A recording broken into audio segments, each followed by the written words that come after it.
When an unflinching spokesperson meets a relentless CNN anchor, sparks fly under the studio lights, sending shockwaves across America.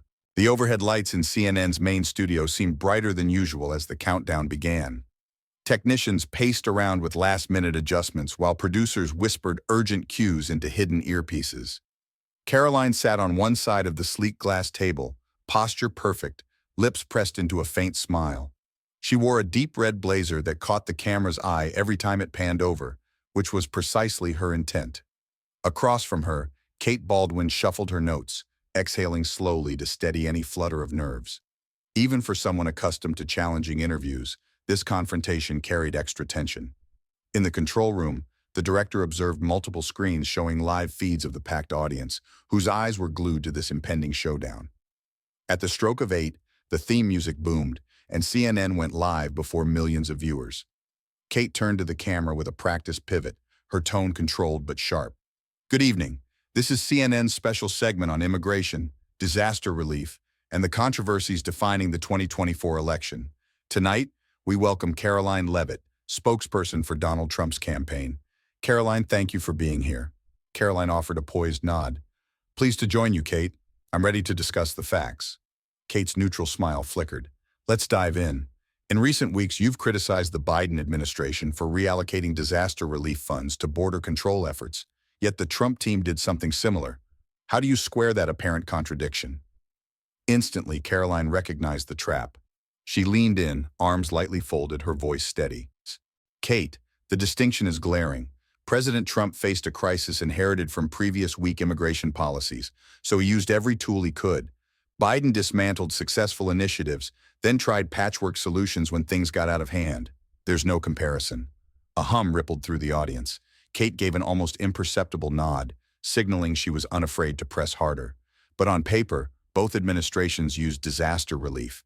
Isn't the root issue the same, diverting funds meant for emergencies?" Karoline took a breath, exuding calm. "The difference lies in whether it's an actual emergency or a crisis manufactured by policy failures. When Biden threw open the borders, ignoring Remain in Mexico and halting wall construction, he triggered chaos. Now he's forced to plug holes he created," Kate interjected, voice sharpening. "Are you saying migrant children, families fleeing violence, or individuals seeking asylum are to blame for that chaos?" Karoline's gaze did not waver. "I'm saying that when a nation fails to enforce existing laws, it incentivizes mass entries. That leads to overcrowded facilities, heightened trafficking, and a border that's anything but secure. We can be compassionate while maintaining order." The tension was tangible. Producers signaled each new camera angle, capturing Karoline's unwavering composure and Kate's determined focus. "All right," Kate continued, "let's pivot to specifics. You keep calling it a crisis, yet many migrants come from devastated countries. Where is the empathy?" Karoline's rebuttal was instant. "Empathy is essential, but so is protecting American taxpayers, resources, and communities. True leadership balances compassion with law and order. The current approach is misguided. We have record illegal crossings, fentanyl pouring in, and the cartels making fortunes. That's not empathetic to Americans or to legitimate asylum seekers forced to wait in endless lines." Kate paused, scanning her notes to strike a more sensitive chord. "There have been reports of harsh conditions in detention centers, both under Trump and Biden. How can you criticize the current administration without acknowledging similar criticisms aimed at Trump?" Karoline's expression hardened just a fraction. "Harsh conditions are unacceptable no matter who's president. But Trump was working on controlling the flow to reduce overcrowding. Biden's wide-open welcome has amplified every problem. That's the key difference." Producers in the control room exchanged glances. It was clear Karoline was deftly parrying each thrust. Kate refused to let her momentum slip. "If Trump is re-elected, how does he plan to deal with the millions of undocumented immigrants already in the country? Mass deportations, family separations?" Karoline let a deliberate beat pass. "We enforce the law. That includes prioritizing criminals, drug traffickers, and those who pose threats. Our nation has legal pathways for immigration. If you bypass them, there are consequences. But let's not conflate that with cruelty. We can be firm and fair simultaneously." Kate pressed her lips, regrouping. She glanced at the camera, projecting authority. "We need to take a break," she said. "When we return, we'll discuss the moral ramifications of immigration policies and whether the Trump team's approach crosses humanitarian lines." Commercial break flashed across screens, but inside the studio the air remained charged. Karoline's phone buzzed with messages from campaign staffers cheering her performance. Kate's producer approached with a hushed urgency, cautioning her that Karoline was turning the conversation to her advantage. Kate adjusted her earpiece and took a sip of water, steeling herself. The director counted down to 0. "We're back," Kate announced, voice echoing in the silent studio. "Karoline, let's address the morality question head-on." Karoline gave a small nod, pressing her palms together on the tabletop. "Kate, morality starts with protecting your citizens. Neglecting law enforcement at the border invites chaos. It's not moral to allow cartels to exploit migrants, profiteering off their desperation. Trump's policies saved lives by discouraging risky, illegal journeys." Kate's retort was swift. "But some see deterrence as punishing those who are desperate. How do you respond to religious leaders who say building walls or detaining families lacks compassion?" Karoline's eyes glinted with conviction. Walls and detention are tools, not expressions of hate. They deter illegal entries and ensure due process. True compassion means encouraging legal, organized procedures so families aren't subjected to dangerous smuggling rings. Pope Francis himself has condemned human trafficking. That's exactly what open border rhetoric fosters. Kate's brow furrowed. "You often mention trafficking. Are you implying that every migrant is a criminal, or is it an easy scare tactic to demonize immigrants?" A sharper edge entered Karoline's tone. "No, I never said that. But many criminals exploit weak borders. That's reality. If we pretend everyone crossing is an angelic refugee, we ignore the criminals sneaking in alongside innocent families." A subdued murmur arose from the audience. Kate heard the whispered tensions and glimpsed phone screens lighting up with social media chatter. She decided to push Karoline into specifics. "All right, let's consider the economic implications. Opponents claim that mass deportations or shutting down certain immigration channels could hurt industries reliant on labor. How does the Trump campaign address labor shortages without immigrant workers?" Karoline leaned back slightly, confidence radiating. "We're not anti-immigrant, we're anti-illegal immigration. There are legal avenues for work visas, agricultural programs, and more. We support expanding legal routes where needed, if it's done lawfully. Our message is come the right way and you'll be welcomed. Cross illegally, and you're breaking the law." Kate paused, eyeing the camera for a dramatic beat. "You sound prepared. But the public might see these tactics as harsh, especially when pictures of crying children behind fences go viral. How do you win hearts?" Karoline sighed, a deliberate show of empathy. "Kate, images can be deceiving. We all hate seeing children in distress. But whose policies encourage families to send kids alone on 1,000-mile treks with smugglers? Trump's approach was clear. Don't come illegally. This administration's signals are mixed, luring families into danger." Kate's expression tightened. "So it's Biden's fault if children suffer at the border? There's a moral dimension we can't ignore." Karoline's voice rose slightly, filled with controlled indignation. "It is moral negligence to entice people with half-baked rhetoric, then fail to provide safe, structured entry. That's on Biden. I'm not saying Trump's policies were perfect, but at least they minimized the incentive for chaotic mass crossings." A hush fell. Even the staffers in the wings sensed the significance of this exchange. Kate shifted tactics. "Let's talk finances. Disaster relief funds are often meant for hurricanes, floods, or wildfires. When Trump diverted some to border security, many felt it was an overreach. Now Biden does something similar and you cry foul. Isn't that hypocritical?" Karoline leaned forward, speaking with crisp clarity. "Disaster relief is meant for emergencies. A border meltdown is an emergency if it spirals out of control. The difference is Trump used them responsibly to restore order, whereas Biden's actions came after dismantling existing order and letting the crisis explode." Kate seized on the word meltdown. "Your use of meltdown indicates a dire situation. Are you saying Biden wants chaos at the border?" Karoline's jaw tightened fractionally. "I'm saying his policies led to chaos. Whether by intent or incompetence, chaos is the result." Kate's lips parted for a rapid follow-up, but a producer signaled a second break. She forced a polished smile. "We need to pause again. When we return, I'll challenge Karoline on the claim that Trump's policy was somehow more humane. Stay with us." Cameras cut to commercial, tension lingering like static. Karoline checked her phone again. The campaign manager's text read, "You're winning. Keep calm. Don't let her spin the narrative." Kate, meanwhile, huddled with her producer who whispered, "She's strong. You've got to go deeper." Kate nodded. fully aware she had to push Karoline into a direct contradiction. If she failed, CNN risked looking powerless. As the director counted down once more, Kate steeled her gaze, determined to emerge victorious. "We're back," Kate said. Her voice sounded sharper, almost steely. "Karoline, since you believe chaos at the border is purely Biden's doing, let's revisit 2019. Under Trump, images of overcrowded detention centers dominated headlines. Why was that acceptable then, but not now?" Karoline exhaled quietly as though she'd anticipated this question. Overcrowding is never acceptable. The question is whether you're actively trying to fix the problem. Trump ramped up Remain in Mexico, started building the wall, and sought stronger partnerships with Central American countries. Biden reversed it all, fueling a new wave of mass migration. Kate tilted her head, eyes narrowing. "So are you saying no overcrowding would exist if Biden had kept Trump's policies?" Karoline's lips formed a firm line. "I'm saying we wouldn't be in this massive crisis. It would have been contained. The border is a system. If you remove key safeguards, you're left with chaos. That's what happened." The host's frustration flickered. "But critics argue that Remain in Mexico put vulnerable migrants in dangerous conditions across the border. Is that humane?" Karoline raised a hand, palm up. "What's inhumane is encouraging them to cross desert terrain, trusting coyotes, risking their lives. Remain in Mexico was a deterrent. It showed them they couldn't just waltz in.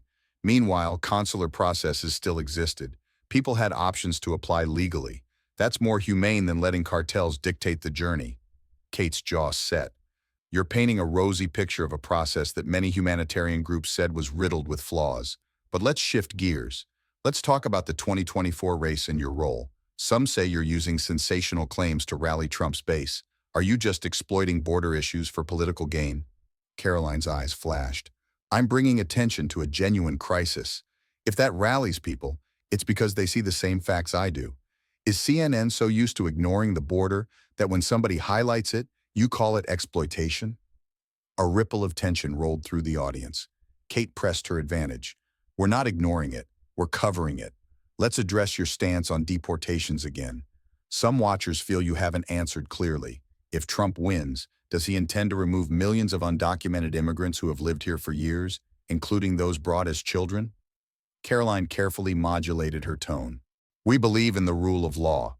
Those who arrived as children through no fault of their own deserve a legislative fix.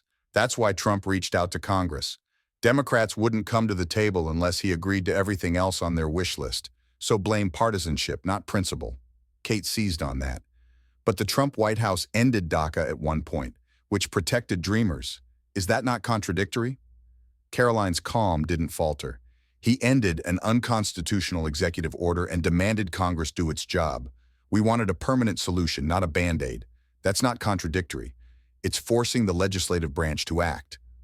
Kate rechecked her earpiece, her mind churning for a knockout question. "All right, let's go deeper into the numbers. Many experts say immigrants, even undocumented ones, are vital to America's workforce. Removing them would harm the economy. Are you prepared for that fallout?" Karoline's response was crisp. "Again, we're not demonizing immigrants. The campaign believes in strong legal channels, but we cannot keep enabling a system that rewards crossing illegally. If certain industries need labor, expand legal work visas. That's the solution, not a free-for-all." Kate paused, lips thinning. "It's not as simple as you make it sound. Many families have been here for decades, paying taxes, building communities." Karoline leaned forward, unwavering. "We can address those cases with an orderly process, but it starts with sealing the border to stop new illegal flows. Otherwise, we're in a perpetual cycle." Producers signaled they had 2 minutes left before the next break. Kate resolved to force a direct contradiction. "All right, you speak of sealing the border. In 2019, there were still border crossings. People jumped over the wall or tunneled beneath it. Doesn't that prove walls don't work?" Karoline countered swiftly. "No security measure is perfect, but walls deter mass entries and funnel migrants to official points of entry where we can process them. That's a big improvement over a wide-open approach." Kate's frustration brewed. She needed a more heated angle. "So you won't admit any shortcoming of Trump's approach?" Karoline let a thin smile pass. "Of course we can improve, but I won't ignore the fact that Trump's methods yielded fewer illegal crossings. Biden's have yielded more, that's the truth." The tension soared. Kate took a breath, forcing a neutral expression. "We'll be right back after this break. Don't go anywhere." The broadcast cut away. Karoline glanced around, noticing the restlessness in the studio. She suspected Kate's final segment would be an all-out assault. In a corner, a CNN executive anxiously conferred with the show's producers, deciding how to push Karoline into a slip-up. But Karoline had no intention of stumbling. The final segment began with ominous music, as though CNN wanted to underscore the gravity of the discussion. "We're back," Kate intoned, "talking with Karoline Leavitt about immigration and Trump's 2024 campaign. Let's get straight to it. Karoline, you keep emphasizing the alleged success of Trump's border policies. Yet numerous watchdogs documented families separated for extended periods, children living in subpar facilities. Isn't it disingenuous to suggest that was all humane and necessary?" Karoline inhaled, then spoke evenly. "It wasn't all sunshine, Kate, but the separation issue was a direct result of prosecuting illegal entries. When parents commit a crime, children aren't put in prison with them. It's a tragic side effect, but one that can be mitigated if people stop trying to cross illegally in the first place." Kate pounced. "So you're blaming parents for wanting a better life?" Karoline's voice sharpened. "I'm blaming an environment that rewards crossing illegally. If we want fewer separations, we need to deter illegal entries. Provide better legal channels, yes, but don't enable lawbreaking. That's the principle." Kate's eyes flicked over her notes. "Let's pivot to the moral argument. Why not simply increase legal avenues so these people, fleeing desperate conditions, can enter without risking their lives?" Karoline nodded. "That's exactly what we're advocating. We want Congress to pass reforms that expand legal work programs, streamline asylum processes, and ensure Americans aren't undercut. Trump was negotiating these things, but the Democrats kept moving goalposts." Kate interjected. "Some say Trump was the one shifting the goalposts. Remember the government shutdown over wall funding?" Karoline smiled thinly. "That shutdown happened because Democrats refused to fund any border security that included physical barriers. They insisted walls were immoral, yet they live in gated communities. It's the height of hypocrisy." A few audience members clapped, breaking the usual studio norms. Kate shot a look toward them but continued. "Let's talk about you, Karoline. You're the fiery new face of Trump's campaign, and some critics claim you're spinning half-truths. Are you just repeating talking points?" Karoline's posture stiffened. "I've lived this debate since 2016. I've seen how open border rhetoric devastates border towns and fosters an illicit economy. These aren't talking points, they're facts. I speak passionately because I care about American sovereignty." Kate turned pages on her notes, voice rising. "But do you also care about the humanitarian side? Are you willing to see children locked up in facilities if it means reducing illegal immigration?" Karoline's jaw tightened. "Again, let's not distort. No one wants children locked up. But if parents break the law, a system has to process them. We want more resources, better oversight, but we also want deterrence. The real cruelty is ignoring the root cause, reckless policies that lure families into peril." The host's face hardened. She sensed the interview slipping away. "All right, let's press this point. If Trump retakes the White House, will he reinstate family separation as a deterrent?" Karoline locked eyes with Kate. "The campaign's clear stance is to enforce existing laws. Family separation isn't our goal, but if parents knowingly break the law, temporary separation can occur while their case is processed. It's unfortunate, but sometimes unavoidable." Kate's retort was almost immediate. "That sounds callous." Karoline's tone cooled. "It's called upholding the law. If that's callous, then every justice system is callous." Sparks flew in the studio. Producers gestured frantically. Time was running short. Kate had to land a decisive blow. "Karoline, let's be honest. The Biden administration at least tries to show empathy. Trump's style is more punitive. Doesn't empathy matter?" Karoline's eyes flashed. "Empathy without responsibility is recklessness. That's Biden in a nutshell. Trump's stance is law and order tempered with compassion. We'll help genuine refugees, but we won't reward lawbreakers. That's real empathy, preventing a crisis in the first place." Kate glared. "We have 1 minute left. I need a direct answer. Does the Trump campaign support or oppose using disaster relief funds for border security if necessary?" Karoline's voice rang clear. "Support, if it's truly an emergency. That's the difference. Trump acted to contain a crisis. Biden let one escalate, then tried to fix it with the same funds. It's like setting a fire and then using the fire department's budget to put it out. Ridiculous." Kate's expression darkened. "All right, we're out of time. Karoline, thank you for joining us." But just as she was about to wrap, Karoline offered a final remark. "The American people deserve to know the full story, not just a slanted perspective." The moment was raw. Kate quickly ended the show. "We'll be right back." Cameras cut off abruptly, leaving a swirling tension on set. Karoline exhaled. She'd survived, even thrived, under relentless questioning. Kate ripped off her earpiece, frustration evident. The interview might have ended, but the real storm was about to begin online. Within minutes, clips of the contentious back and forth flooded social media. Hashtags like #Caroline clashes CNN, #Leavitt vs Baldwin, and #border battles soared to trending status. Conservative commentators praised Karoline for dismantling CNN's narrative, calling her a breath of fresh air who refused to be cornered. Liberal voices countered that she dodged direct questions about cruelty, child separation, and the moral implications of strict enforcement. Media outlets churned out headlines. Fox News led with CNN's interview bombs, "Karoline Leavitt dominates." MSNBC retorted with "Trump spokesperson skirts moral questions." Politico took a measured angle. The fiery exchange that sparked a nation's debate.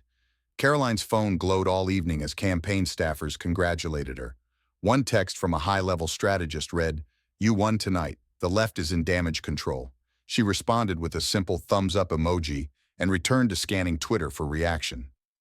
Meanwhile, CNN's headquarters buzzed with post-show tension. Some producers quietly admitted Kate had failed to corner Karoline. Others insisted the interview showcased CNN's willingness to ask tough questions. But they all recognized the fiasco was overshadowing any nuanced discussion.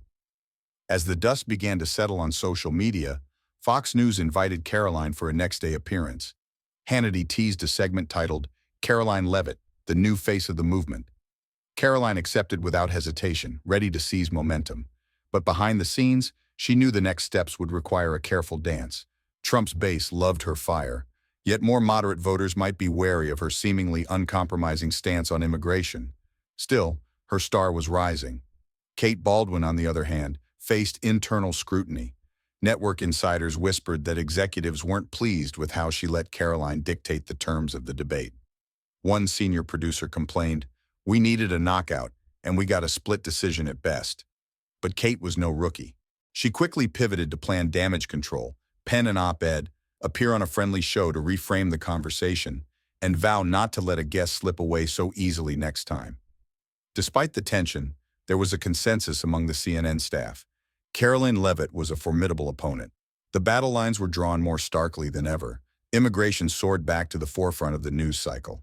Karoline had relit a fuse that had been smoldering under other issues like inflation and foreign policy. Now, talking heads debated day and night whether her points had merit or were mere spin. Curiously, some moderate Democrats admitted privately that the border situation wasn't as black and white as they liked to claim. A few even confided that Biden had handled certain aspects poorly. Still, they balked at praising Trump or Karoline for highlighting it. The swirl of controversy churned new polls. Some showed a slight uptick for Trump among independents who felt the Biden administration was mishandling immigration. Others indicated that many voters still found Trump's tactics too harsh. But Karoline's biggest win wasn't immediate poll bumps. It was her personal brand. She had joined the ranks of recognized Republican firebrands who could generate instant headlines. Strategists whispered about her potential future beyond the spokesperson role. Could she run for office one day? The thought was alluring. Late that night, Karoline retreated to a quiet hotel room, phone lighting up with congratulatory messages. She took a moment to reflect. It felt surreal. Only a few months ago, she was a lesser-known operative. Now she was a political figure emerging from a high-profile CNN showdown, forging her own path. She glanced at the TV, where a CNN replay of the interview flickered. Her final words rang out, "The American people deserve to know the full story." Smiling faintly, she muttered under her breath, "They sure do." Morning dawned with fresh controversies. CNN ran a segment dissecting every claim Karoline had made, featuring a panel of immigration lawyers, Border Patrol agents, and policy analysts. The tone was critical. One lawyer insisted Karoline was glossing over the reality of how complicated asylum claims could be. Another panelist, a border agent, stressed that open borders were indeed a problem, suggesting Karoline had a point about the surge in illegal entries. The network tried to balance the arguments, but the undertone conveyed that Karoline might be oversimplifying. Across the dial, Fox News was jubilant. Clips played of Karoline skillfully countering Kate, with captions like "CNN host left speechless." Pundits labeled her the next conservative superstar. Even Trump chimed in on social media. Karoline Leavitt did a fantastic job on CNN last night, completely destroyed their false narrative. We need more like her. The support buoyed Karoline's confidence, but she was shrewd enough to know that a single interview wouldn't win the election. She spent the morning in phone calls, coordinating with campaign staffers on how to capitalize on this surge in attention. They planned local rallies, press releases, and interviews. The idea? Keep the momentum rolling until the story dominated the week's news cycle. Meanwhile, Kate met with her producer to debrief. She insisted she'd done her best, but the producer pressed, "We should have cut her off earlier or pinned her down on a yes or no deportation question." Kate bristled. "Cutting her off would have looked like censorship. We had to let her talk, or we'd get accused of bias." The conversation ended with no firm conclusion, just an acknowledgement that they'd turned Karoline into a bigger figure by giving her that platform. In the swirling media environment, new data emerged about border crossings. The numbers were indeed up compared to the final year of Trump's presidency. That spurred more talk shows to invite Karoline, hoping she'd share sound bites. Her sudden fame soared. But not everyone was celebrating. A progressive grassroots group launched a campaign on social media, calling Karoline a dangerous extremist who wanted to rip families apart. They posted heartbreaking stories of migrants seeking asylum, painting Karoline's approach as cruel. Karoline, in turn, told reporters, "These groups are missing the point. We want to prevent these tragic journeys altogether by securing the border. That's compassion." The clash escalated, fueling the news cycle. Each side accused the other of misinformation. Karoline's camp hammered the message that Biden's policies were to blame for the crisis. Progressive activists stressed that many who came were fleeing dire circumstances. Cable news outlets, hungry for drama, exploited every angle, culminating in a swirl of headlines that refused to subside. By midday, a new CNN poll indicated that voter trust in the Biden administration's handling of immigration was sagging. Republicans seized on the data as proof of public support for stricter measures. Democrats insisted the poll was flawed. Through it all, Karoline maintained a steady presence on social media, tweeting about policy details, linking to articles about border issues, and capitalizing on her newfound spotlight. Her pinned tweet read, "Fact, no nation thrives with open borders. We must combine compassion and control.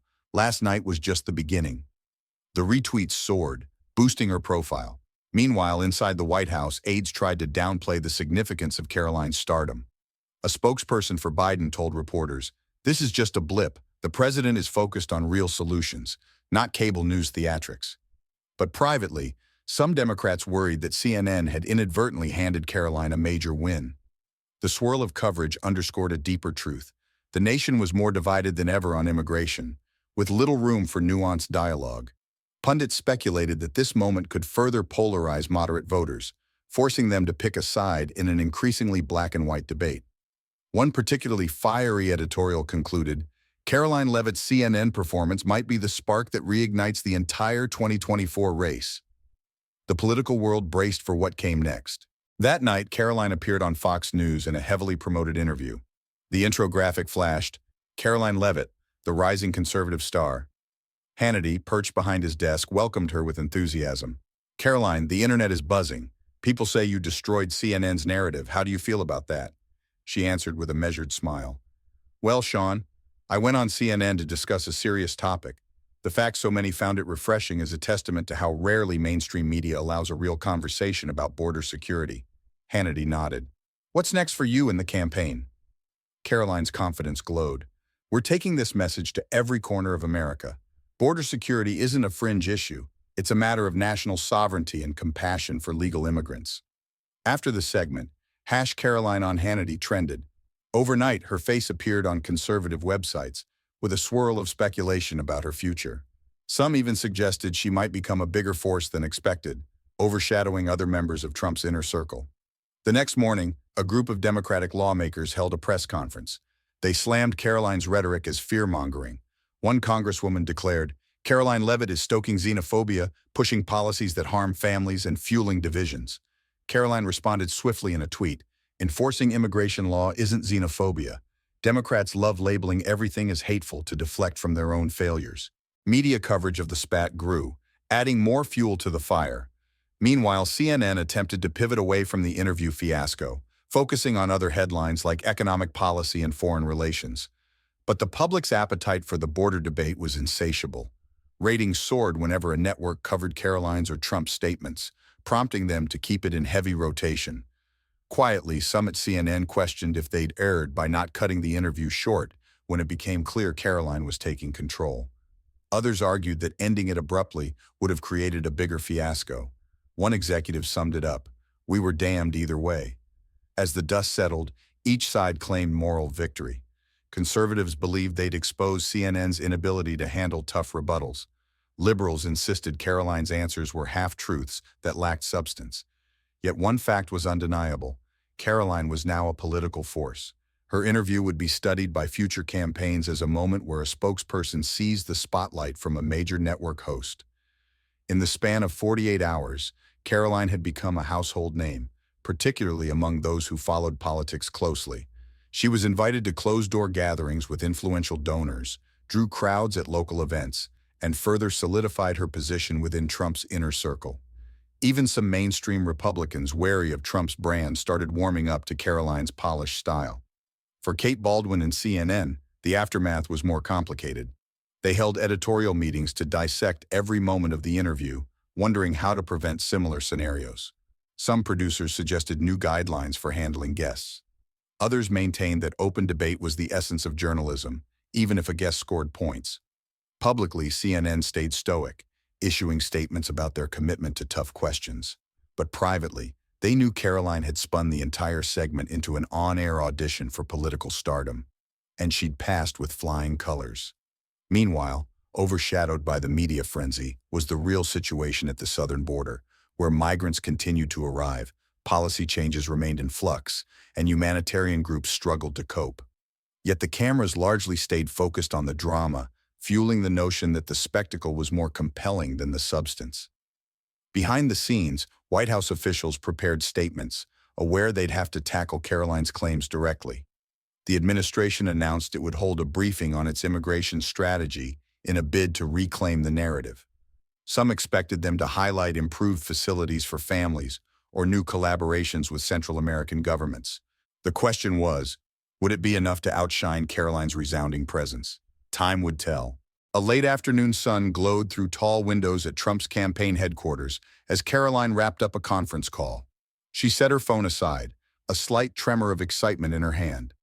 She had just confirmed a national speaking tour that would spotlight her approach to border security, and the news felt surreal. She glanced at the wall where a large digital map displayed polling updates.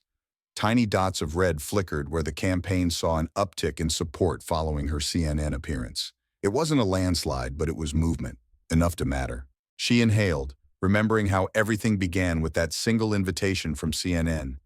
Initially, she'd been cautious. Kate Baldwin was known for delivering punishing interviews, yet something in Karoline relished the challenge, sensing an opportunity to break through the usual media noise. She never expected the encounter to skyrocket her profile overnight. But now here she was, more recognized than ever, juggling invitations from other networks and planning strategy with top advisors. She stepped into a side office, flipping on a TV, just in time to catch a CNN report dissecting her remarks for the 10th time that week. They replayed her statement about Trump using disaster relief funds responsibly and highlighted her critique of Biden's decisions. A lineup of pundits debated her sincerity, accusing her of sidestepping moral issues. Karoline rolled her eyes. Still, even negative coverage kept her name alive. She switched channels, hearing Fox News praising her courage. The dichotomy was staggering. Leaning against the doorframe, she contemplated the next phase. Immigration would remain a flashpoint, but new controversies would emerge. Her plan? Be ready with facts, pivot to the economy, talk about national security. Yet she suspected CNN might be wary of hosting her again soon, given how the last round went. That was fine. She could always use friendly platforms to galvanize supporters. A campaign aide walked in, expression bright. "We're lining up another interview," he said, handing her a schedule. Karoline traced her finger over the details. The momentum was real.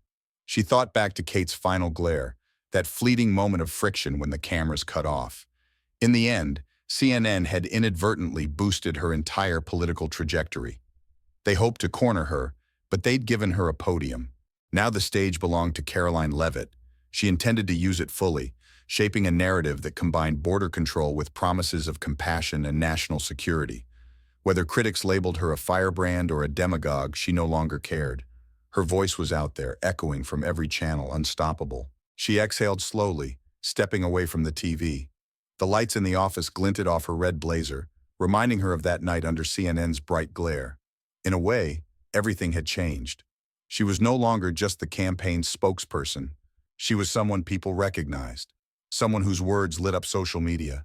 The border crisis was still real, still complex, but so was her determination to confront it, camera lens by camera lens. No matter how the election turned out, one thing was certain. The clash on CNN had ignited a new chapter in the media wars. And Karoline Leavitt, once just another advocate, was at the heart of it all, prepared to shape not only the conversation, but perhaps even the destiny of American politics. She closed her notebook with a decisive snap, ready for whatever came next.